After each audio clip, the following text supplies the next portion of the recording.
இந்த ஒரு லிஸ்ட்ல வேற யார் பேரும் இல்லை, தாவீதுன்ற ஒரு பேர் மட்டும்தான் இருந்துச்சு. இன்றைக்கு கர்த்தர் தீர்க்க தரிசனமா வாக்கு கொடுக்கிறார்.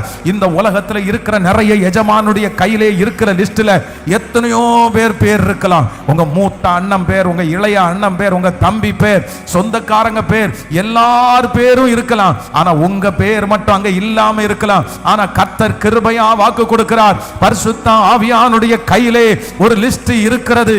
அதுல இதோ உங்க பிள்ளையினுடைய பெயர் முன்பாக எழுதப்பட்டிருக்கிறது. உங்க குடும்பத்தினுடைய பெயர் எழுதப்பட்டிருக்கிறது. நல்ல கைகளை தட்டி விசுவாசிக்கிறவர்கள், ஆமென், நம்முடைய பெயர் எழுதப்பட்டிருக்கிறது. அற்புதத்திற்காக உங்க பெயர் வரிசையில எழுதப்பட்டிருக்கிறது. அடையாளத்தை கர்த்தர் செய்வதற்கு உங்க பெயரை ஆண்டவர் எழுதி வைத்திருக்கிறதற்காக நன்றி நன்றி நன்றி. கரங்களை தட்டி இந்த வார்த்தை அப்படியே நடக்கட்டும் என்று சொல்லுவோம், நடக்கட்டும் என்று சொல்லுவோம். ஸ்தோத்திரம் ஸ்தோத்திரம், ஹல்லேலூயா, ஆமென். என்னுடைய பெயரை கர்த்தர் அங்கே பொறித்து வைத்திருக்கிறார்.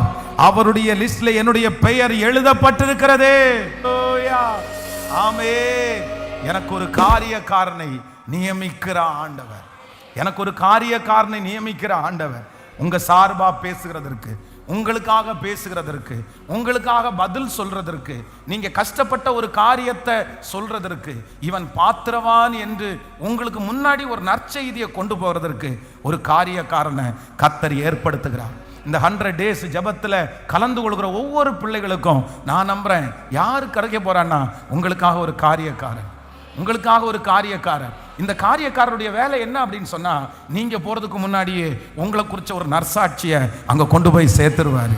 நீங்க போகிறதுக்கு முன்னாடியே உங்களை குறிச்ச ஒரு நல்ல விஷயம் அங்க சொல்லப்படும். அங்க உங்களுக்கு சமாதானத்தை உண்டு பண்றதற்கு உங்களுக்கு முன்னே போகிற ஒரு காரியக்காரன் நியமிக்கப்படுவார். வேலை ஸ்தலத்திலே உங்களுக்கு எதிராக எழும்பி இருக்கிற இடத்திலே ஒரு காரியக்காரனை கர்த்தர் அனுப்புகிறார். உங்க வீட்டு அருகாமையிலே ஒரு காரியக்காரன் உங்களுக்காக நியமிக்கப்படுகிறார். எந்த இடத்திலே உங்கள் நன்மதிப்பு கெட்டு போனதோ அந்த இடத்திலே ஒரு காரியக்காரன், ஒரு காரியக்காரன். ஹல்லேலூயா.